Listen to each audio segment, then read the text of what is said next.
네, 하나님의 마음은 회개와 순종을 원하신다. 그겁니다. 자, 우리를 향한 하나님의 마음은 무엇일까? 성경을 통해서 하나님의 마음을 가장 근사하게 접근할 수 있는 그 원리라고 한다면 하나님의 마음은 부모님의 마음과 같다. 그래서 성경은 하나님을 아버지로 묘사하고 있습니다. 부모님께서 자식을 향한 그 마음이 곧 하나님의 마음이에요. 그것보다도 더 높고 넓고 깊지만 그 이상은 설명할 수가 없기에 하나님을 아버지로 표시했어요. 자, 그 문제는 뭐냐면 요즘에 이 부모의 말이 자식들에게 귀찮게 들린다는 거죠. 뭐 세대 차이 난다, 뭐 세대 간의 갈등이다. 자, 이런 말로 대변되고 있는 이 문화 풍조 속에서 부모의 말을 귀담아 듣는 자식 세대가 아니라는 거예요. 이게 문제입니다. 자, 세대 간의 언어와 인식의 차이가 있는 건 사실이지만 서로의 마음은 교류가 될 수 있어야 합니다. 그런데 이 마음의 교류가 일어나지 않는 것은 부모와 자식 간에만의 문제가 아니라 성경을 보니까 하나님과 인간 사이에도 이 마음의 교류가 일어나지를 않고 있어요. 이게 가장 큰 문제입니다. 자, 성경에 보게 되면 인간의 생각과 하나님의 생각이 너무 달라요. 그래 하나님 말씀하시지요. 네가 망하고 싶으면 내 생각을 따라가라. 하지만 내가 복을 받고 싶으면 내 생각을 버리고 내 말을 따라와라. 이게 성경에 말씀하고 있습니다. 부모님의 말씀을, 부모님의 생각을 내 방식으로 해석하면 그건 불효자입니다. 마찬가지로 하나님의 말씀에 불순종하면 인생 망하는 거예요. 자, 하나님의 말씀을 내 방식으로 받아들이지 않기를 바랍니다. 이는 내 생각이 너희의 생각과 다르며 내 길은 너희의 길과 다름이니라. 이는 하늘이 땅보다 높음 같이 내 길은 너희의 길보다 높으며 내 생각은 너희의 생각보다 높음이라고 했어요. 그래서 우리 하나님이 말씀하시기를 악인은 그 길을 불의한 자는 그 생각을 버리고 여호와께로 돌아오라. 그리하면 그가 긍휼히 여기시리라. 그가 너그럽게 용서하시리라. 다시 처음에 던졌던 질문을 생각해 봅시다. 우리를 향한 하나님의 마음은 무엇일까? 내게로 돌아오라. 회개하고 순종하라. 그 말씀입니다. 우리의 마음이 하나님의 마음과 하나가 되었을 때 하나님께서 우리에게 놀라운 역사를 행하심을 믿으시기를 바랍니다. 저는 하나님 없이 사는 인간들을 향하여 이렇게 충고하고 싶어요. 하나님 없는 그대여, 그대 혼자 가면 순간은 빨리 갈지 모르지만 하나님과 함께 가면 멀리 간다는 사실을 기억하십시오. 그래서 하나님의 마음은 회개와 순종을 원하십니다. 회개와 순종이 없이 이 세상에서 이루는 그 모든 부귀 영화는 모래 위에 지은 행복입니다. 빨리 얻은 행복은 빨리 없어집니다. 구원의 문제를 해결하지 않고 세상에 그 무엇을 가지고도 절대로 행복해질 수 없어요. 가장 중요한 것은 하나님의 마음을 이해하고 하나님을 따라가는 것입니다. 오늘은 이사야 48장의 말씀 일부를 읽었는데 이사야 48장 전체의 말씀을 함께 나누고 싶어요. 22절로 되어 있는 긴 말씀이지만 핵심적인 하나님의 마음을 이사야 48장에서 읽어낼 수 있습니다. 제가 자주 등장되고 있는 단어들을 연결시켜서 말씀을 한번 요약해 보겠어요. 내가 이스라엘에게 알게 하고 듣게 하였지만 너는 완악하였다. 너는 알지 못하고 듣지 못하였지만 나는 너에게 노하기를 더디하고 너를 선택하여 나의 영광을 너에게 주리라. 내가 부르며 인도하리니 그 길은 형통할 것이라. 나는 내가 유익하도록 가르치고 마땅히 행할 길로 인도하는 네 하나님이라. 나는 너에게 공의를 베풀며 네 자손이 모래와 같이 많게 하고 너희를 구속하며 바다의 바위에 광야의 바위에서 샘을 내게 한 여호와라. 자, 여기서 읽어낼 수 있는 하나님의 마음은 이스라엘 백성들을 사랑하고 또 사랑하고 그들이 불순종했음에도 또다시 가르치고 인도하여 구원하겠다고 하는 하나님의 마음이 읽어지고 있습니다. 그러면 여기서 이스라엘 백성들이 해야 할 일, 즉 지금 우리가 해야 할 일이 무엇이냐? 알게 하시고 듣게 하시고 인도하시는 하나님의 말씀을 따라가야 한다는 것이죠. 예, 지금까지 지독하게 말씀을 듣지 아니했는데 제발 말씀을 알고 들은 대로 내가 인도하는 대로 따라오라고 하는 하나님의 마음을 읽어야 합니다. 자, 그래서 오늘은 하나님의 마음을 찾아 떠나보겠습니다. 자, 남녀 간에도 서로의 마음을 읽어줄 때 진정한 사랑이 싹트는 것처럼 오늘 우리는 이 말씀 속에서 하나님의 마음을 읽어낼 수 있기를 바랍니다. 자, 하나님의 마음은 첫째, 우리가 철저한 회개에 이르기를 원하십니다. 자, 이스라엘 백성들에게 알게 하고 듣게 하셨는데 그들이 완고해서 듣지 않았다고 했습니다. 내가 예로부터 처음 일들을 알게 하였고 또 내가 그것들을 듣게 하였지만 너는 완고하며 네 목은 쇠의 힘줄이요 네 이마는 노시라. 이 말씀에는 하나님의 사랑하는 마음과 이스라엘 백성들의 완고한 마음이 현격한 대조를 이루고 있습니다. 이스라엘 백성들은 지독하게 불순종했고 자기 방식의 길로 갔습니다. 자, 지금 하나님께서 이스라엘 백성들이 지독하게 불순종했다는 말씀을 주시는 그 이유가 뭘까요? 이제는 그만 정신 차리고 돌아와라. 이 돌아오는 게 뭐예요? 그게 회개입니다. 회개라고 하는 것은 이 돌이킬 회자 아니에요? 회개하고 하나님을 기억하고 하나님께 돌아와라. 자, 이 9절 말씀을 보게 되면 하나님께서 돌아오기를 기다리는 마음을 우리가 느낄 수가 있는데 내가 노하기를 더디할 것이며 내 영광을 위하여 내가 참고 너를 멸절하지 아니하리라. 하나님이 화를 내지 않고 참고 기다리는 이유가 뭐예요? 돌아오기를, 회개하기를 기다리시는 것입니다. 자, 오늘 말씀 가운데 회개라고 하는 단어는 나오지 않지만 회개하기를 학수고대하며 기다리는 하나님의 마음을 읽어낼 수 있습니다. 그래서 믿음 생활에서 가장 최우선적으로 시행되어야 하는 것이 뭐냐? 날마다 회개입니다. 회개. 내가 말씀에서 멀어지고 있지는 않은가? 하나님은 나에 대해서 참고 기다리고 계시는 것은 아닐까? 늘 이런 생각을 가져야 하는 것이지요. 왜 이스라엘 백성들이 이토록 완고하게 하나님 말씀에서 멀어졌을까요? 자, 또 우리도 마찬가지입니다. 왜 우리가 멀어지고 있을까요? 자, 그것은 말이죠. 우리가 이 땅을 살면서 볼 때 내 눈앞에 보이는 현실이 더 가깝기 때문에 그래요. 견물생심이라고 하잖아요. 보는 것에 우리가 끌릴 수밖에 없어요. 아무리 믿음 생활을 잘 한다고 하더라도 내 눈앞에 보이는 선악과가 더 좋게 보이는 거예요. 그들이 판단했을 때에 눈앞에 보이는 현실은 바로 따먹을 수 있는 현실 그 자체입니다. 손만 내밀면 내 것이 됩니다. 그런데 하나님의 말씀은 응답이 지연되는 것처럼 느껴져요.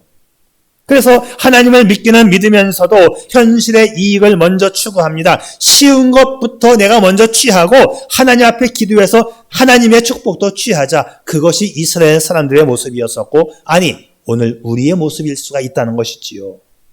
그러나 여러분 이 말씀 기억하세요. 주의 약속은 어떤 이들이 더디다고 생각하는 것 같이 더딘 것이 아니다. 하나님의 약속은 더디게 오지 않습니다. 하나님은 정확한 때에 그 약속을 가지고 찾아오시는 분이시지요. 불신자들에 대해서도 오래 참으시는 것도 그들이 회개하고 돌아오기를 기다리는 하나님의 마음이십니다. 자, 우리가 간혹 말씀에서 멀어지고 불순종하고 세상의 선악과에 현혹되는 이유도 말씀의 응답이 멀리 느껴지기 때문에 그래요. 그러니까 급한 대로 세상 것을 먼저 취하고 쉬운 것부터 먼저 얻어내고 하나님의 약속을 또 기다리는 겁니다. 자, 여기서 엄청난 계산착오가 일어나고 있는 거예요. 뭐냐? 내가 똑똑해서 세상 것도 먼저 취해놓고 나중에 하나님 것을 취하면 일거양득이 아니겠냐? 두 개 다 얻는 게 아니겠느냐? 자, 그래서 나의 판단을 가지고 세상 것을 먼저 취하고 하나님 것도 취하자. 그런데 계산착오가 일어나고 있어요. 여기서 앞으로는 남는데 뒤로 엄청난 손해를 보고 있다는 것입니다. 성경은 말씀하고 있어요. 하나님과 재물을 겸하여 섬길 수가 없다. 하나님과 이 세상을 겸하여 얻을 수 없다는 것이 성경의 일관된 주장 아닙니까? 여러분, 우리의 기도가 왜 응답이 늦어지고 있을까요? 하나님의 귀가 어두워서가 아닙니다. 도와주시는 하나님의 손길이 짧아서가 아니에요. 다만 나의 죄악이 나와 하나님 사이를 멀리 떨어뜨려 놓았기 때문이에요. 여호와의 손이 짧아 구원하지 못하심도 아니요 귀가 둔하여 듣지 못하심도 아니라 오직 너희 죄악이 너희와 너희 하나님 사이를 갈라놓았고 너희 죄가 그의 얼굴을 가리어서 너희에게서 듣지 않으시게 함이니라. 그러니까 내가 세상으로 가면 갈수록 세상의 선악과를 따먹으면 따먹을수록 기도의 응답이 점점 더 지연된다는 것이에요. 그래서 믿음 생활은 뭐냐면 철저한 회개, 나와 하나님과의 관계 거리를 계속 좁혀가는 게 우선되어져야 합니다. 자, 우리의 삶에서 때때로 하나님이 멀리 느껴질 수도 있어요. 그렇다고 잠깐 말씀을 멀리하면 하나님과 나와의 거리는 점점 더 멀어지고 있는 거예요. 하나님의 약속은 하나님의 때에 반드시 이루어 주십니다. 그 때를 바라보며 하나님께로 날마다 돌아오시기를 바랍니다. 우리의 불순종은 하나님의 때를 지연시키고 우리의 순종은 하나님의 때를 앞당기는 것입니다. 그래서 성경은 항상 인내하며 따라감을 강조하고 있지요. 자, 믿음은 믿음의 눈을 가지고 멀리 바라보는 거예요. 믿음의 눈을 가지고 하나님의 축복이 돌아올 것을 바라보는 거예요. 그렇기 때문에 성경은 뭐라고 말씀하죠? 믿음은 바라는 것들의 실상이고 보지 못하는 것들의 증거가 믿음이다. 항상 말씀드리지만 신앙생활은 인내가 동반되어야 합니다. 멀리 바라보는 인내가 필요합니다. 자, 미국의 땅 가운데 알래스카가 있죠. 북쪽 얼음 땅. 이 알래스카는 검은 보물인 석유가 있고 푸른 보물인 산림이 있고 누런 보물인 황금이 많이 매장되어 있는 알래스카입니다. 뿐만 아니라 북태평양 알래스카 인간의 또 수많은 어획량이 고기가 많이 잡혀요. 거기서 나오는 연어가 참 맛있습니다. 그런데 이 미국이 이 땅을 1867년에 러시아로부터 720만 달러에 사들입니다. 한국의 7배나 되는 넓은 땅을 서울 명동의 100평도 안 되는 가격에 사들인 거예요. 그때의 미국 의회는 이 매매 계약을 성사시킨 윌리엄 스워드 국무장관을 향해서 쓸모없는 얼음 땅을 720만 달러로 주고 사다니 국고를 탕진했다고 책임지라고 비난을 퍼부었어요. 그러나 2차 세계대전 당시 이곳은 중요한 전략의 요충지가 되었고요. 그로부터 100년이 지난 1967년도에는 엄청난 양의 석유가 매장되어 있는 것을 발견하게 되었어요. 쓸모없는 땅이 장기적으로 보았을 때에 미국의 보물이 된 것입니다. 눈앞에 보이는 현실에 의해서 왔다 갔다 하는 사람은 약속의 말씀을 받을 수 없는 거예요. 하나님의 약속의 말씀은 꾸준히 인내하며 말씀을 따라가는 자에게 찾아오는 것입니다. 그렇기 때문에 우리가 평생 가슴에 담고 살아야 하는 것은 하나님의 말씀 따라가 살아가지 않는 것이 죄이기 때문입니다. 마치 불치병에 걸린 환자가 있는데 의사가 이 불치병의 100% 특효약이라고 하면서 처방을 주었는데 그 처방을 따르지 않으면 죽는 겁니다. 자기 방식으로 민간요법으로 사람의 소문을 따라서 이 사람 저 사람 찾아가다가 이 100% 특효약을 복용하지 않아서 죽는 것과 똑같아요. 환자가 죽은 것은 의사의 말을 듣지 않았기 때문입니다. 죄에 대하여라 하면 그들이 나를 믿지 아니하며 하나님 말씀을 믿지 아니하면 바로 그것이 죄입니다. 여러분, 눈앞에 있는 것만을 보고 속단하지 않기를 바랍니다. 인생 승리하려면 날마다 말씀을 따라가야 돼요. 고난 중에도 실망하지 말고 응답이 늦어져도 기도 중단하지 말고 뜻대로 안 되어도 하나님의 크신 뜻을 생각하고 회개하며 인내하며 전진할 수 있기를 바랍니다. 반드시 하나님의 약속의 열매는 찾아오는 거예요. 그래서 하나님이 원하시는 하나님의 마음 첫 번째 회개입니다. 그리고 두 번째는 순종이에요. 회개에 이어서 반드시 따라와야 하는 덕목이 순종입니다. 하나님께로 우리가 돌아온 이유가 뭐예요? 하나님 말씀을 따라가기 위해서 돌아왔어요. 그래서 회개하여 돌아왔으면 이제는 따라간다. 따라가는 게 그게 순종이에요. 자, 오늘 말씀에서 느껴지는 이 하나님의 마음은 회개하고 따라와라. 회개하고 순종하라. 회개와 순종, 이 두 단어는 신앙생활을 하는데 아주 중요한 단어입니다. 우리 예수님이 이 땅에 오셔서 공생애를 시작하시면서 첫 번째 하신 말씀이 뭔지 아세요? 회개하라, 천국이 가까웠느니라. 우리 주님이 첫 번째 하신 말씀이 회개입니다. 그 다음에 신앙생활에서 또 가장 중요한 게 뭔지 아세요? 예배보다 중요한 것이 순종이다. 순종이 제사보다 낫다. 순종하지 아니하면 그것은 성도가 아닙니다. 그래서 오늘 말씀에서 느껴지는 하나님의 마음은 회개하고 따라와라, 순종하라입니다. 회개와 순종은 두 단어는 항상 묶여진 단어입니다. 오늘 말씀에서도 이런 말씀들이 많이 나오고 있어요. 이제부터 내가 새 일 곧 내가 알지 못하던 은비한 일을 내게 듣게 하노니 또 내가 그를 부르며 그를 인도하였나니 그 길이 형통하리라. 나는 내게 유익하도록 가르치고 너를 마땅한 길로 인도하는 네 하나님 여호와라. 자, 이 말씀을 한마디로 정리하면 회개하고 따라오면 복을 받는다이지요. 그래서 믿음 생활 제일 잘하는 것은 큰 복을 받고 싶으면 회개하고 순종하라. 이 두 가지 외에는 없습니다. 아브라함 보세요. 철저하게 하나님 말씀에 순종했기 때문에 믿음의 조상이 됩니다. 거부가 됩니다. 룻도 자신의 행복을 버리고 하나님의 뜻에 순종했기에 이름 없는 시골 처녀가 예수님 가문의 할머니가 되지 않습니까? 하나님은 회개와 순종하는 사람에게 모든 것을 예비해 주시고 기쁨과 축복도 주시는 것입니다. 가정 문제, 자녀 문제, 직장 문제, 사업 문제, 장래 문제 등 염려하지 마세요. 염려를 하려면 내가 오늘 하나님의 뜻에 전적으로 순종하지 못하고 있지는 않은가, 그렇게 염려해 볼 수 있기를 바랍니다. 이 회개와 순종을 또 묶어서 한마디로 말하면 하나님 앞에 전적으로 의지하는 거예요. 전적인 의탁, 전폭적인 맡김, 그게 회개와 순종입니다. 자, 믿음은 회개와 순종, 믿음은 전폭적 의지다. 1859년에 이 프랑스 출신의 고개사 샤를 블롱댕,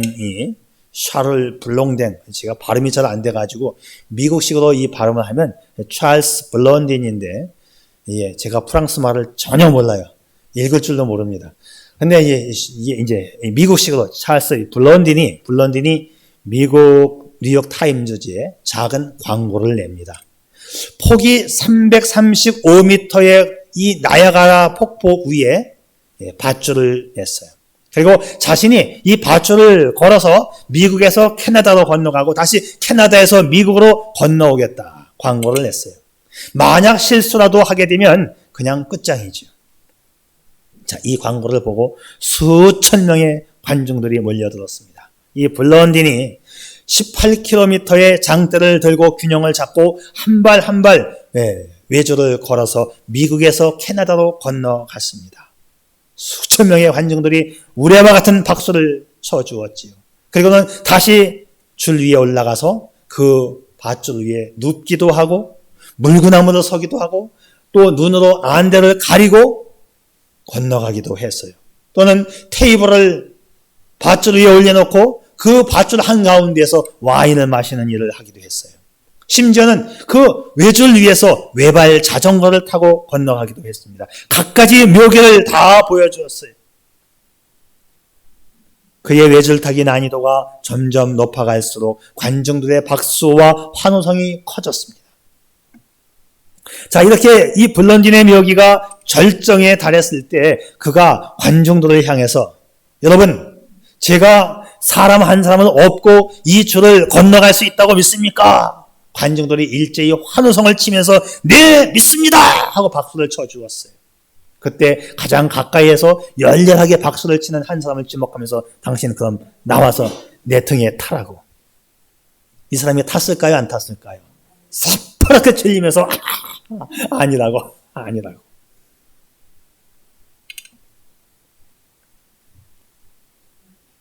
그때 블론딘은 관중 가운데서 해리 콜코드라고 하는 사람을 지목하면서 그를 업고 다시 미국에서 캐나다로 건너갔습니다.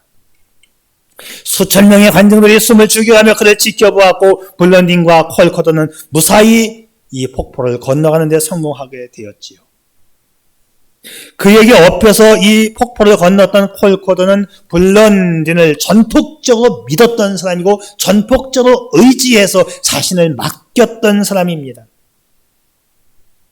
왜냐하면 이 콜코드는 블런딘의 매니저였기 때문입니다. 그는 블런딘을 이 전폭적으로 믿고 맡겨도 될 만한 것을 그는 알고 있었어요. 그래서 여러분, 그는 블런딘과 함께 외주를 타고 나야가라 폭포를 건너간 최초의 사람으로 역사에 기록이 되었어요. 여러분, 아는 것하고 믿는 것하고 어느 게 더 중요할까요? 믿는 게 중요하죠. 물론 순서적으로 보게 되면 알아야 믿는 거니까는 아는 것도 중요합니다만 아는 것에서 그치면 아무 소용이 없습니다. 우리가 왜 설교를 듣고 왜 우리가 성경 공부를 해요? 알기 위해서 천만의 말씀. 많이 설교를 알면 뭐해요? 오늘 목사님 설교 감동이었다? 감동이면 뭐해요? 믿음이라고 하는 것은 실천이고 행함이잖아요.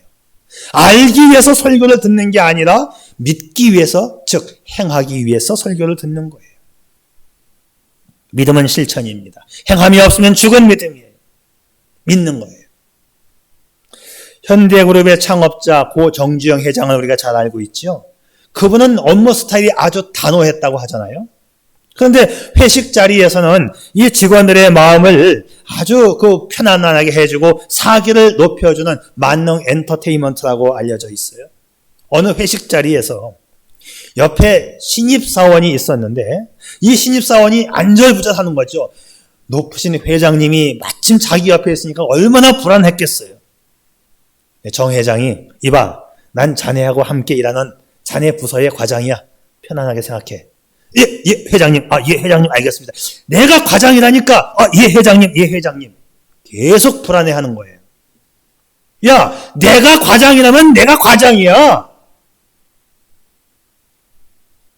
그렇게 믿어야 하는 것처럼 하나님의 말씀으로 믿고 따르고 행할 수 있기를 바랍니다. 그래서 회개했으면 그 다음 동작이 뭐냐면 따라가는 순종이지요. 자기가 똑똑하다는 사람, 자기가 착하다는 사람은 예수 믿기가 아주 어려워요. 왜? 자기의 똑똑함과 잘남 때문에 하나님 말씀을 받아들이지 않습니다. 성경을 보게 되면 착하고 똑똑한 바리새인, 제사장, 서기관들은 다 예수님을 대적했지만 반면에 구원받은 사람들은 간음 중에 붙잡힌 여자, 십자가의 강도, 세리, 삭개오는 하나님을 믿었습니다. 구원받았어요. 나는 죄인입니다. 내가 할 수 있는 게 아무것도 없습니다. 나를 구원해 주세요. 진정으로 엎드리고 진정으로 받아들이고 진정으로 따라가는 자만이 구원을 얻고 복을 얻는 거예요. 믿음 생활에서 진짜 중요한 것은요, 내가 말씀에서 빗나간 것을 회개하고 이어서 그 말씀을 따라가는 순종이 중요합니다. 그래, 내 평생 다하도록 죽을 때까지 회개와 순종으로 따라가시기를 축복합니다. 내 평생 소원 이것뿐 주의 일 하다가 이 세상 이별하는 날 주 앞에 가리라. 이것이 우리의 고백이 될 수 있기를 바랍니다. 조금은 더딘 것처럼 보여도 끝까지 말씀 따라가는 믿음의 성도가 되시기를 바랍니다. 성도가 하나님의 마음을 이해하고 회개와 순종으로 따라가면 그 결과는 뭘까요? 오늘 말씀의 맨 마지막 부분에서 이렇게 되어 있어요. 내가 나의 명령에 주의하였더라면 내 평강이 강과 같겠고 내 공의가 바다 물결 같았을 것이라. 하나님께서 들려주시고 인도하시고 알게 하신 대로 따라가기만 하면 너의 평강은 강과 같고 너의 공의는 바다 물결처럼 풍성하리라고 말씀하고 있습니다. 하나님 명령 앞에 순종하면 평강이 강 같고 공의가 바다 같아 축복의 강이 흘러 바다와 같이 된다는 말씀이에요. 중요한 것은 회개와 순종, 말씀에 따라 가는 것. 전투기 조종사들이 전투기를 조종할 때 느끼는 철저한 원칙이 있어요. 조종할 때 지키는 철저한 원칙이 있습니다. 이 전투기를 보게 되면 전투기가 날아가 막 뒤집어서도 날아가고 뺑글뺑글 돌기도 하고 하늘로 막 올라갔다가 갑자기 내려오기도 하고 이렇게 뒤죽박죽 비행을 몇 번 하고 나면 조종사가 내가 지금 하늘로 올라가고 있는 건지 내가 지금 땅으로 가고 있는 건지 헷갈린답니다. 그때 이 잘못 판단을 하게 되면 그냥 땅에다가 꽂는 거지요. 여러분, 몇 바퀴 뒤죽박죽 헷갈린 다음에는 어떻게 해야 되겠어요? 뭘 보고 판단해요? 내가 지금 이게 하늘로 가고 있는 건지 땅으로 지금 가고 있는 건지 불안하잖아요. 헷갈리잖아요. 어떻게 하겠어요? 그때는 계기판을 보는 거예요. 비행기는 계기판에 나와 있습니다. 이 지금 비행기가 땅에서 점점 멀어지고 있다. 땅으로 지금 가까이 오고 있다. 표시가 나와 있어요. 이걸 가리켜서 계기비행이라고 해요. 중요한 겁니다. 이 계기비행을 믿지 않고 계기를 믿지 않고 판단을 믿었다가는 많은 조종사들이 종종 땅에다가 콕 박는 경우가 가끔씩 나오고 있잖아요. 저희 부대에서도 계기비행을 해요. 비행기를 지상 500m에다가 맞춰 놓으면 지상 500m에 얕이 떠가지고 가는데 산이 높으면 비행기도 올라가고 산이 낮으면 내려가고 이 계곡 따라서 계속 꼬박꼬박 가는 거예요. 구역질 나오고 토하고 이건 뭐 보통 뱃멀미보다도 더 심한 멀미를 해요. 전쟁이 나면 얕이 떠서 넘어가야 되기 때문에 계기비행을 해요. 계기 그대로 따라가는 그대로.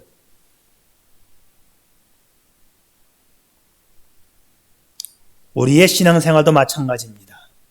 내 생각과 판단은 파멸이지만 하나님의 말씀을 따라가는 것은 생명이고 축복이에요.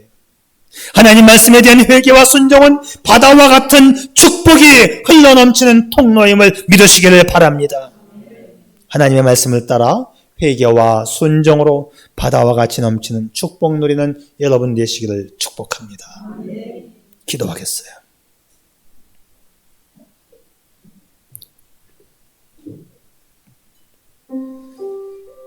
하나님께서 인간에게 주시는 축복의 보따리는 인간의 상식적인 방법을 초월할 때가 많습니다. 때로는 고난이라고 하는 보따리에 쌓여올 때도 있습니다. 때로는 예기치 않게 빨리 올 때도 있습니다. 때로는 예기치 않게 늦게 도착하기도 합니다. 여러분의 경험이나 지식은 하나님 앞에서 아주 미약하고 오류가 많이 섞인 것일 수 있지요. 우리가 하나님의 모든 계획을 다 알 수는 없지만 하나님의 계획된 축복을 받는 방법은 분명히 알고 있습니다.